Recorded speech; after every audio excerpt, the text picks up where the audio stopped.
For students, the transition from home to university can be challenging. But with the right guidance, community and support, the sense of belonging can be powerful. Campus Living Villages create vibrant on-campus communities by partnering with quality universities in all the best locations. We are a specialist student-focused organisation with over 20 years' experience in funding, designing, developing and managing student accommodation. We have a sustainability strategy that keeps the environment, well-being, safety and the needs of students front of mind. But what sets us apart? It's not just one reason. It's world-class custom designs. It's backing by major investors. It's our global presence and local knowledge. At the heart of everything, we prioritise the experience of the student and the values of the university, reflected every day. For our university partners, our services are high quality and sought after. We're the first choice. Because our partners know a great on-campus experience attracts and retains students. And all-inclusive student accommodation is where it all begins.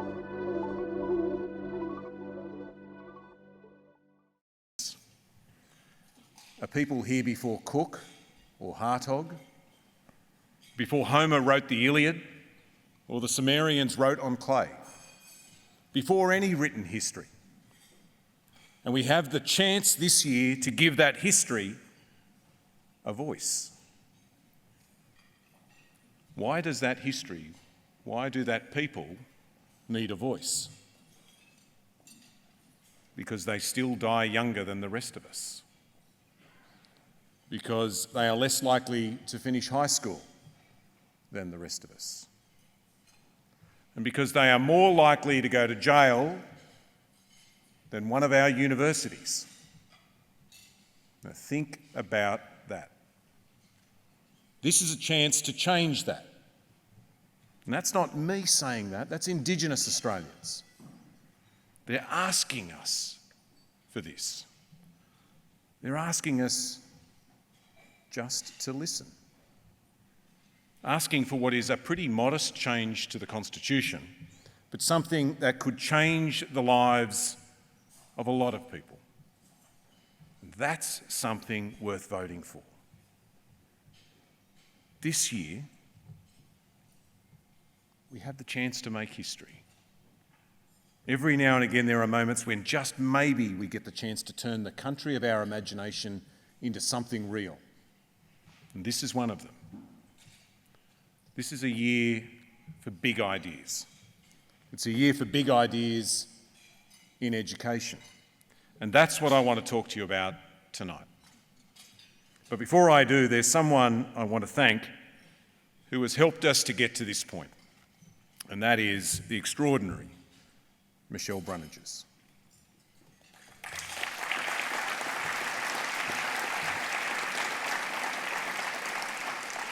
Michelle retires as the Secretary of the Commonwealth Department of Education in a few weeks' time. Michelle has dedicated her entire working life to what we all know is the most powerful cause for good. First as a primary school teacher at Leppington Public School, then a high school teacher at St John's Park High and Ingleburn High. She was also a TAFE teacher and a teacher in the Adult Migrant Education Service. Michelle has run the Education Department here in the ACT and then in New South Wales, and for the last 7 years, right across the country. For every former student who has stopped you in the street and said, "Thank you, miss," and I bet there's a few, there are a million more who could, who've never met you, but whose lives have been changed inexorably by you. And on behalf of all of them, thank you.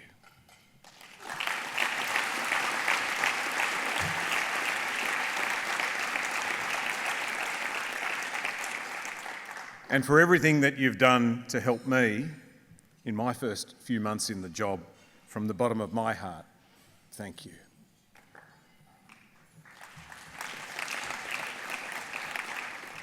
I'm going to miss you. Losing your wise counsel is only made just a little bit easier by the quality of the individual who will step into your shoes. And I think all of us would agree that there is no one better prepared, no one more capable to do this than Tony Cook.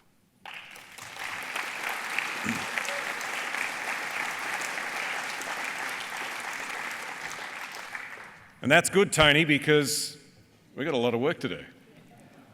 As I said, this is a year for big ideas. Our big reforms in early education start on the 1st of July, but it doesn't end there. That's just the start.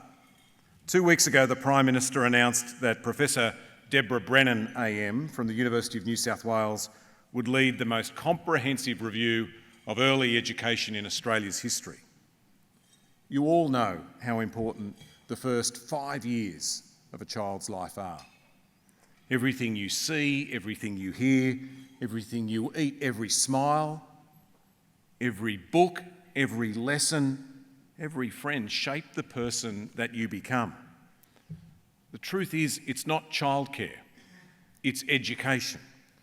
And not every child at the moment gets the same access to it. Not every child gets the same springboard into school. This is a chance to change that. The Prime Minister has made it very clear what his expectations are here. The Labor Party created Medicare, universal health care. We created universal superannuation.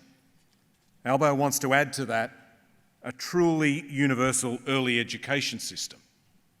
And that's just part one.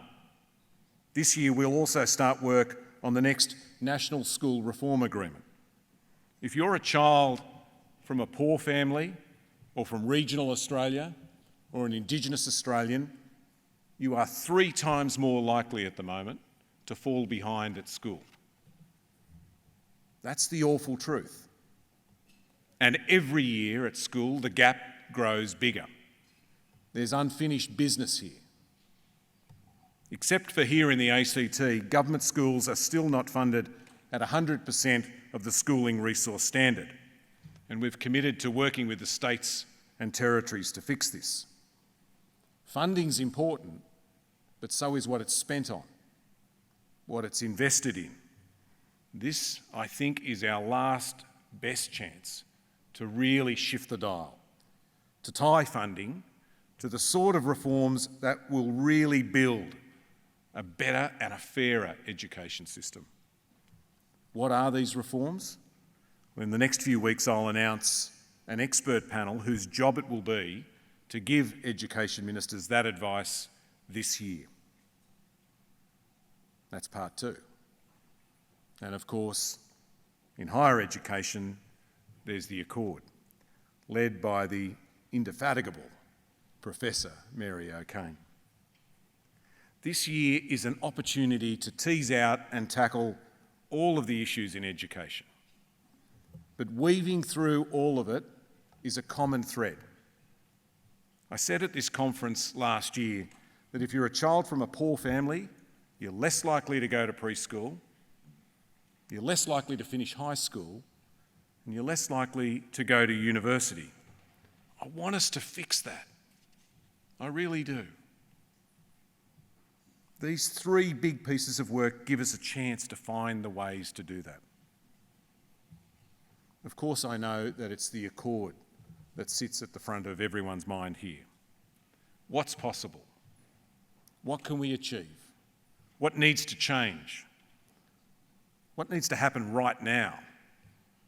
Where do we want to be by 2030 or the decade after that? Yesterday, the Ministerial Reference Group met for the first time and we poked around at some of these issues. And I can see in the audience many of the members of that group. And I genuinely thank you for all of the time and effort that you're putting into this process. And today, Professor O'Kane and the Accord team released a discussion paper that asks a lot more, 49 to be exact. You don't have to answer all of them, I'm telling you. I asked the team to wait until Christmas before the discussion paper was put out. And I didn't want people sitting at the beach writing a submission. I don't think that worked though. I get the impression there was a lot of people very busy over the break. But summer is now almost over, and I want your ideas. This room is full of smart and imaginative people, and a lot of very competitive people. You compete against each other. Every time I meet a Vice-Chancellor or a group of Vice-Chancellors, I'm reminded of that. You're laughing because you know it's true. But I know you've got ideas that won't just make your universities better. In this room are the brains and the ideas that can help us to reshape and reimagine what our universities, what our higher education system can be, and to set it up for the next decade and the one after that. And that's what I want from you. That's what I need from you when you look at the questions in the discussion paper. A quick update on a couple of other things. First, on international students. Students, it's good to see, are coming back.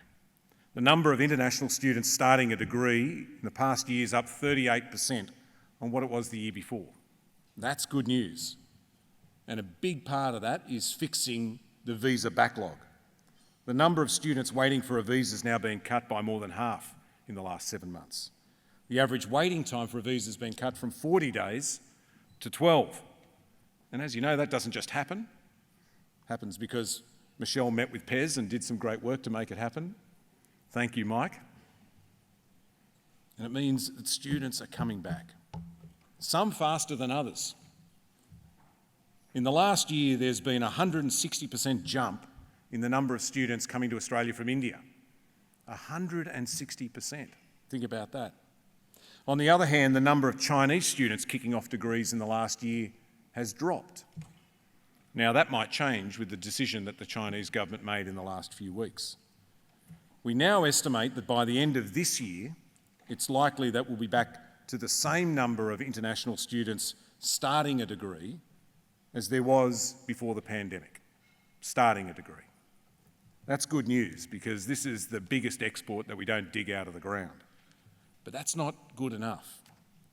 On the current trajectory, the total number of international students enrolled in our universities won't get back to pre-pandemic levels until the end of 2025.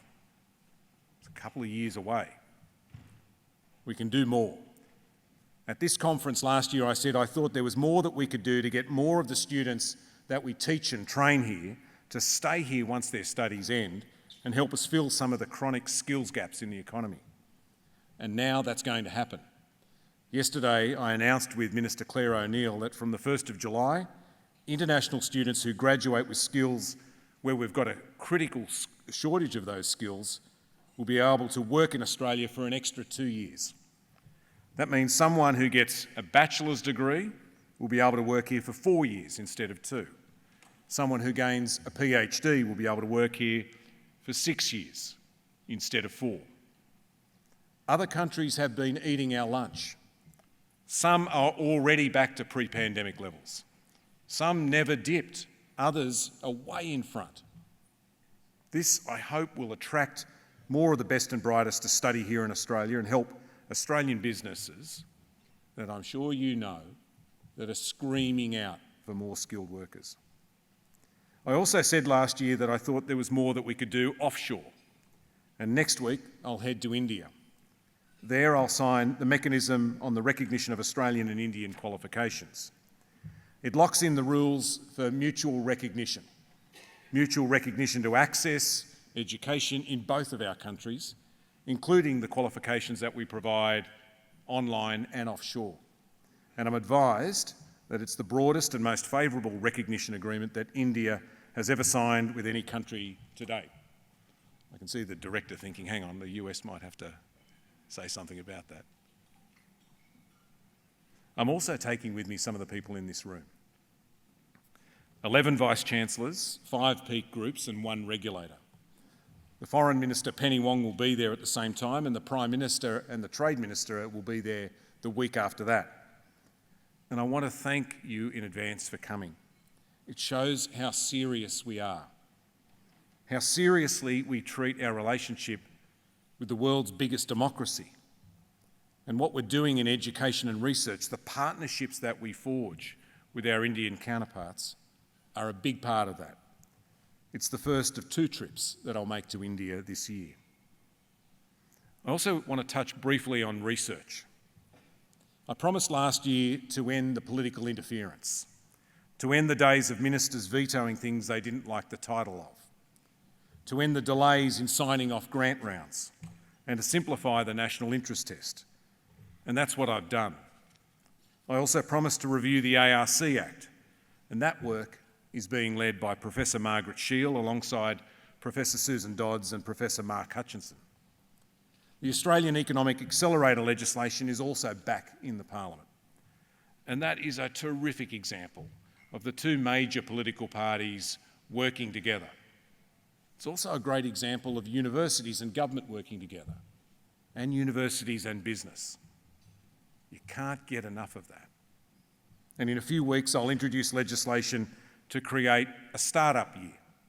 A lot of universities have startup incubators and accelerators and offer grants to students to help them build businesses from scratch. This will add to that, offering help loans to help bring business ideas to life. That bill is the result of a lot of consultation over a lot of months with people in this room. And again, I want to thank you for it. It's a better bill because of the work that we've done together. There are a lot of other things that we're working on. The UFIT and our response to the PJCIS report on foreign interference is just another example of the work we do together. And so is the work that you're doing with TEXA on AI and how it's changing the way we teach and the way that we assess students. I said when I spoke here in July last year that I want to be the harvester of good ideas. And I hope now that you see I meant it. And if not yet, hopefully by the time that the Accord process ends. This is a year for ideas, to test them and to weigh them, to work together to imagine something different. And if we can do that, then next year the hard work of starting to implement them begins, turning our collective imagination into something real. Not everything that we think of in the next few months will be right. Not everything we think of we'll be able to do. And not everything we do will make a difference straight away. But that's okay. My 6-year-old is currently obsessed with 2 things: soccer and the musical Hamilton. It's been on high rotation over the last few months, including a road trip to Melbourne and Canberra with a 1-year-old. There's a line in one of the songs towards the end of the musical.